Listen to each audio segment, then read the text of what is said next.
I've teamed up with GoCar. Let me tell you why. For those of you who have been following me for a while, you'll know that I don't like car loans, and I've even referred to them as crappy debt. If you own your own car and you're doing 16,000 kilometres a year, that's a cost of about €10,691 a year. The equivalent to the GoCar is around €3,600. That's a potential saving of €7,000 every year. Not only that, but the hourly rate you pay covers insurance, tax, maintenance and fuel. In Dublin City, it's so convenient. On average, there is a GoCar within a 5-minute walk from wherever you are. Download the GoCar app today for a smarter, more affordable way to move. Éadoin, thanks very much for joining us today. What I wanted to talk to you about, we have spoken to somebody who was very new, who had gone out on their own. You're a bit more established. You're about 2 years out on your own at that stage. I want to talk to you about that side and how being self-employed and giving up the day job type of thing has gone for you, because you're a little bit further down your journey. But I also want to talk to you about the whole influencer stuff, right? And just how does that work financially? But tell me about yourself first of all. Introduce yourself to our guests and who you are and what you do. So I'm Eadoin Fitzmaurice. I'm a digital content creator, originally from Arklow, County Wicklow, but I've been in Dublin about 10 years. So my content focuses on food, culture, the Irish language. You might know me for like 3 avocado toasts in Dublin. That's usually, the byline, but that's what I do. Yeah, you and I kind of connected. You listened to the podcast, I think over a couple of days. You listened to series 1 of Understanding Money, and the two of us then started chatting, and that's why you're here today. 100%. I'm really interested in talking about money, and that interest definitely came when I left my job. Right. Because I am from a family of 2 teachers. I never had somebody who was in business around me. So when I made the decision to go out on my own, it was just like I was in the dark. I had no idea how to do anything, what to do, who to talk to. So I really had to self-educate and spend a lot of time understanding money, because if you're working for yourself and you don't understand money, that's where you're really going to struggle. Yeah. So I became really interested in it, and your podcast has been great for that. And tell me, what were you doing up to 2 years ago before you went out on your own? I was working in social media. Okay. So I started as a journalist in Love in Dublin, which would be a big publication.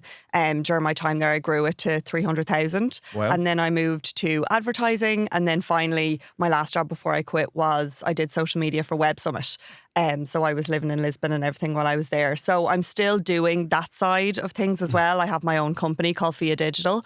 And that was kind of my first idea when I left my job, and definitely what has kept me going. So February 2022, I set that up, and that specialises in social media content creation, ideation and mentorship for brands. Okay. And are you dealing with big companies, small companies, everything? Yeah, I have. At the minute, my 2 kind of rolling contracts would be TK Maxx and HomeSense, and then Tullamore Dew. So they're the ones that I have basically every single month, and I know that once I have them, I'm kind of set. Yeah. And then I take on smaller people because I'm really passionate about small Irish businesses. So I have a little block for them every month as well. Okay. And then your own personal Instagram, your own one that you're driving your own side of the business on. What are you at? About 250, 300,000 followers? 250 this weekend I hit, yeah. Oh, brilliant. Yeah. Okay. You have 250. And your content is great because, and what I love about it is you can really get a sense of a place. Like if you go somewhere random down the country, you get a sense of, what I find I do then is I jump into my notes and I write the little things down and say, that's where, and you save the post, but you do give us a great insight into what it is. And that's why it works, I suppose. Thank you so much. When I left my job, I only had less than 50. I think I had 30,000. So that was 2 years ago. So it just shows sometimes taking that scary leap can result in so much more because you have time and energy to kind of focus on it. I don't want to go into numbers, right? But let's talk about percentages. How is your income split between your 250,000 followers on your personal account versus the kind of consulting that you do? I'd say between 50-50 or 60-40 in terms of the influencing probably generates more revenue per job. And then Fia Digital, I'm definitely working harder and making less, but that's kind of like the passion side and that keeps my industry brain ticking. So it's at the minute like maybe 60% revenue through influencer content and then 40% through my Fia Digital clients. Okay, the juicy stuff. Yeah. how does an influencer get paid, and what type of money do influencers get paid? Well, this is why I'm so delighted to be here, because this is what I want to talk about this more. And I think the understanding needs to be there, because nothing annoys me more than people saying, well, you got paid to say that. Of course you think that restaurant's good. Yeah. When in actual fact, I don't get paid by any restaurants. I pay my way in all the restaurants that I visit. It's not kind of a free meal. So how influencers get paid in Ireland, unlike other countries, we don't have the TikTok Creator Fund. So we won't get paid per view of our video. The only platform that enables us to do that would be YouTube. And not very many Irish creators use YouTube because it's so much work and it doesn't get as many views. You need to be getting like up to kind of 1 million views on a YouTube video to be making pretty good revenue from it. Okay. So and what's pretty good revenue at 1 million views? Maybe like you'd probably get like 1,000, 1,800 for a video, maybe. For 1 million views? Yeah. Okay. That's a lot of work to get there. It really depends as well, though. Like it constitutes around like watch time and stuff. So you want to have really long videos as well, which obviously takes much longer to edit. So it's a whole thing. But how I make my money as an influencer is through brand deals. Okay. So it would be like working with the likes of Fáilte Ireland, for example, which I have a rolling contract with them because I do a lot of content around travelling with Ireland. So maybe at the start of the year, I might sign kind of a 3-month contract with them where we would agree on what the content would be. So typically an influencer package now is 1 reel and 3 stories. And then you might share that reel on your TikTok as well. Okay. But one really interesting nugget about this is I'm not the one who's negotiating the money. I don't deal with the money. Okay. I have a management, much like yourself, I'm sure. And they take a 20% cut of anything that I make and they do all the negotiation. Okay. So you want to make sure that you have a good management as well, because you could end up in the wrong one and they could be taking more than 20% and you wouldn't know about it. Yeah. So that's how it works these days. Most influencers have agents. Yes. And they would discuss and negotiate all the rates. And does it work? And I know we've mentioned Fáilte Ireland, so I just want to be really clear. I'm not asking about that specific contract. I'm talking in general, right? Yeah. Does it work that with your 250,000 followers, does someone with 500,000 followers get paid twice as much for the same deal with a brand? Yeah, it's all based on your numbers. Now, I think personally it shouldn't be. I think it should be down to your engagement rate and your views, because you're kind of paying per view. But nowadays, it's up to kind of your followings, and like people with big followings are taking in probably over 100k per year on brand deals. Like I'm talking the big kind of the 1 million followers, the 500,000 followers.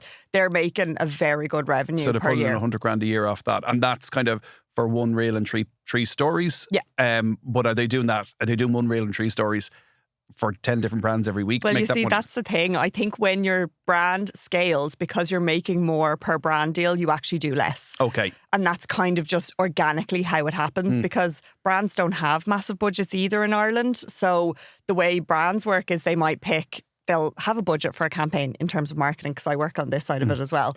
So they will say, okay, we'll work with one big influencer where we have a budget of probably between 2 and 3k. Then we'd have 2 mid-tier, which would be like the people who are around like 30 to 80k. And then you'd have like the macro and the nano influencers who are the smaller side. And you can put kind of a lot more money into them. And actually their engagement rates are much higher. So they can spread their budget across that, but they're only ever picking one big influencer is my point. So once you get into those higher numbers, it's kind of harder to get those brand deals, and a lot of big influencers rely on brand ambassadorships. So they'll work with a brand for a much longer time rather than taking lots of kind of smaller ones. And once you get a larger following as well, I think people don't want to see you doing 1 million brand deals. So it's very important to always have that relationship with your audience where there's trust there. So it works better to have the long-standing partnerships, work with a few of the same people at a higher rate.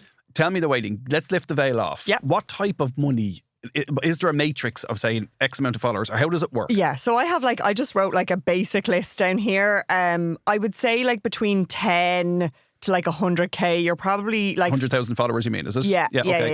You're probably talking like from 200 to 300 all the way up to like 1,500 for like a reel with 3 stories. Okay. Then if you go like beyond the 100k mark, you could be talking like 1,500 up to, I don't know, like if you have 1 million, you could be getting 10,000 for a post. For the exact same thing, for the post and 3 stories. Yeah. There's also a site called Inspire I think that's the name of it. And you can actually put in any content creator in the world. You can put in their handle in there and it will tell you what the rate would be. Could I find me there? Yeah. Could I? Yeah. I'm going to do that afterwards. It will just basically look at your following and it'll be able to track your engagement and it'll kind of put a rate. And it's pretty accurate, actually. Like, I've done it for myself and I'm like, yeah, it's kind of like, you can do it now if you want to. But like, it's kind as long as your partner doesn't do it, you're all right. He's like, where's that new top coming from this one? But no, but it's fairly, I can give you the link and you can put it in here. And it is a good way of kind of telling what kind of race people are on. That's really cool. The amount of people who are going to be doing, what do they make? What do they make? It's loosely. Yeah, but that's still, fair. Okay. Yeah. But as I said, there's often times when I'll work with brands for half of what my going rate is because I'm more passionate about working with them maybe like twice than working with one person once. And what about, so if it's purely on, like, they're not getting scientific into engagement. And for anyone who doesn't know engagement, you can put up a post and you've got 100,000 followers and 20 people look at it. Or you can put up a post, you have 100,000 followers and 20,000 people look at it. And that's the difference of the engagement for anyone who doesn't get that, right? But when they're bluntly looking at kind of 10 to 100,000, 100,000 to a million, what's to stop me going and buying a whole pile of bots to follow me and then selling my wares that way? Well, that's the thing, Eoin. Usually what will happen is they might work with you once, but if the engagement isn't there, you certainly won't get another job. So and that is the goal of every content creator, is to continue working with the brands you start working with. Yes. Nobody wants to work with 100 brands in a year. Yeah. It would be much better to work with 5 who have a contract with you. So it's basically, longevity working that way. So if you do a job and you've bought your followers, they'll know pretty quickly and that'll be the end of that kind of thing. Do you know? Okay. It's really interesting. Yeah. And I can see now the engagement. That makes sense. The engagement isn't looked at when they're paying you, but when they're looking at the results. Yeah, when they're first signing you. Now, if somebody's very clever, which a lot of the people who would be working on this side are, they would look at your page and see what your engagement would be with. Because you can see that on anybody's page. You can see what the views are and then you can see how many comments their posts are getting. But you can't see saves, which would be one of the big boosters on the algorithm. But you can't see comments. And this is probably more of a personal question in terms of, I'm just curious for me more than anything else. I'm sure everyone else is too. Is it all about Reels now on Instagram? Yeah. Yeah. Yeah. Yeah. It's just... I upload a reel a day now, and I have been for probably 2 years now, which I would say is the only reason I'm at 250k now. Actually, now, right? So people who listen to the podcast will be familiar with Amanda, right? And Sarah joined us as well, and Sarah and Amanda now run the marketing function. They are the marketing function in Prosperous. We've had an argument, right? Go on. And my argument is you should be posting every day, and their argument is 3 to 5 times a week. Yeah, I think it depends on the page, to be honest. Sit in the fence there, Aileen. Yeah, I do. I think it depends on the page because, okay, my page. Give me some consulting here. If you can post every day, I would definitely try to. I win, so don't I? I was right. Okay. If you could post a reel a day, I would love for you to even challenge your team, right? A reel a day for maybe a month and see what the difference is in your reach. And I could guarantee that it would be much higher and your page would be performing better.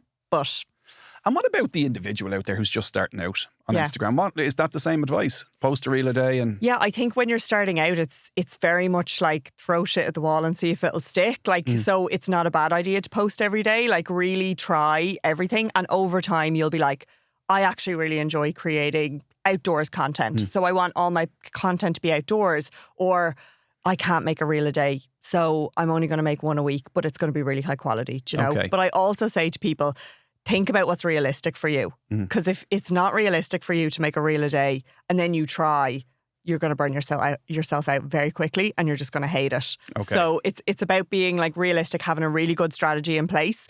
I offer mentorship to anybody who's starting out through my company Via Digital. I also have a podcast called Going Viral where we talk about all these steps in social media if you want to learn how the machine works. Excellent. Okay. Can I ask you one question? This is probably ask me anything. This is probably the most make it all about Eoin McGee podcast I've ever recorded. Right? Why? And it has been incredibly successful. The engagement works really well for me. But why does my Q&A on a Saturday work? People are at home. People probably do listen to podcasts on the weekends, and I think people are more willing to engage with something that happens once a week rather than every day in terms of the gamified side of that. Yeah. So it's like people know every Saturday that you're putting a Q&A out. Yeah. And they might think, 3 weeks in advance. I actually would like to know the answer to this because I listened to that podcast and I'm not sure. And then they have time to ruminate on it and they get a weekly reminder at the exact same time every day. It's the psychology behind it. And a lot of it is psychology. Yeah. So they might say in 3 weeks, do you know, I'm still thinking about that question. So I'm going to ask them now today. It's interesting because we will get, and I tried to explain this, but I'll get on a Saturday somewhere between 800 and 1,200 questions. Yeah, that's amazing. And I try and get through as many as I can. I still get the crap kicked out of me from time to time. It's like, I've asked this question 4 times. I'm sorry. I'm telling me, say it publicly. I'm sorry. I can't do them all. Yeah. But some of them are really interesting. And that's what I love about it. It can be very different. I think people like that Q&As are anonymous as well because particularly in Ireland. We are a nation that are too afraid to talk about money, and that's why this podcast is so valuable and why I think it's just such a great concept because we shouldn't be afraid to talk about money. It's how we survive. It's how we are going to fund our lifestyle. So I think people like still the anonymity. Yeah, I'll let you leave that one out there. I can't go there either. Of a Q&A. Now, Éadoin, you and I have made the editor's job really difficult because we kept talking and I could keep talking all afternoon with you. It's really great you came in. Is there anything you want to ask me before we finish up? Oh, maybe. Okay. So I'm 2 years into my business and I've just swapped from sole trader to limited company. Yes. Is that a good idea? And what is your advice going forward? Okay, so that move generally happens when an accountant looks at it or you're looking at it and you're saying, you know what, the end of this year it'd be nice to be able to keep some money in the business instead of having to pay tax on everything I earned. And that it means that you can save some money within the business to reinvest in the business in the future.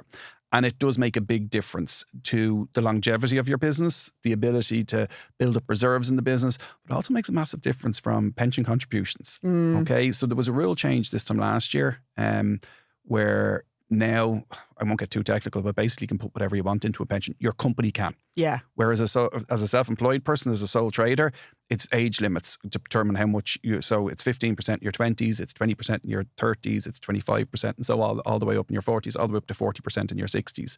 As a sole trader, that's the max you can put in.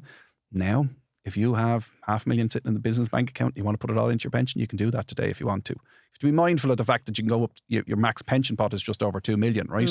But there's a whole pile of extra advantages as well. Be very careful about the expenses. Okay. So, like, one of the things is you are not allowed, you're allowed to entertain clients, but it's not an expense. It's not a deductible expense. Yes, right? But, right. Yeah, I'll go for it. This is my question for you. My entire Instagram page is built on food reviews. Yes. So do they count as a business expense? I would suggest even the tax man is not going to have a problem with that. Yeah, right? okay, grand. Okay, that's what I would suggest. Now, the thing I would say to you though is that's not my call, and I'm not even a tax advisor, right? Yeah. You need to make sure your accountant is happy with it. I did run it by him. And don't take the piss, right? And what I mean by that is 7 spicy margaritas on a Saturday night is not a business expense. That's exactly what I'm saying, right? You need to, like, you might strip off 1 glass of wine maybe, but if there's a bottle of wine, you wouldn't put it through, right? So you wouldn't, if you've a camera person with you or somebody who's with you, I think it's reasonable you'd pay for their dinner. But if there's 6 of you and you're out with all your mates, you're not going to cover everyone off. So I think if you can stay solid and true to what you think is right, and your account is on board, and look, you could actually ask Revenue for an opinion on this. And if anyone does, remember, I know I have a good working knowledge of tax system. I have done tax exams, but I don't claim to be a tax advisor. So actually, if anyone who's listening to this wants to tell us, no, this is exactly how that would work, great. Please do. My gut, and we'll let you know, but my gut feel on it would be, as long as you're reasonable, I do think that's a business expense. Yeah, because I have a great app, actually, for anybody who is self-employed called Dext. Yeah. So you can take a photo of your receipt and it scans all the details and it goes into a system where my accountant can look at my costs per month. But I basically write a note on every receipt that I've made to what reel it's going to be. Yes. So I can link it directly to the content. Because when I go out to film a video for my page, I do it really intentionally. It's not like I'm just randomly out. You know, I'll plan my content. So I'll be like, oh, this restaurant opened last week. I'm going to go in. I'm going to make a video. So they're the only ones that I would expense. But Dext is great for that. And there's lots of apps actually like that, because a lot of depending on who your accountant, what software package they use, like Xero would have a similar thing. There's loads of them. HubDoc is another one. There's a whole pile of ones, but they are a game changer because you do it in real time. You walk out, you take don't a forget snap about of it, your and you receipts. do it. You absolutely don't forget about it, and they will categorise them, and it's a really good way of doing it. I'd love to keep going. Right, I genuinely would. And I'm going to finish with this last question. Go on. Do restaurants hate seeing you walk through the door? No, I think they like it. No. I think they like it. I started as a food journalist. I'm extremely passionate about the industry, so I would know a lot of the chefs now at this point, so we have a really good relationship. And look, I'm not a critic. I only promote places on my page that I have enjoyed. If you see me coming in and you don't get a video, that's your answer kind of thing, you know? Okay. So, which happens quite a lot, and people don't know that either. But I think at this point, the restaurants know that I'm just there to support them, to promote them, to get more footfall in the door. So I think they enjoy seeing me come in. I think they know it's, if they serve the good food, that it could be a good day for them too. Éadoin, thank you very much for your time. Thank you.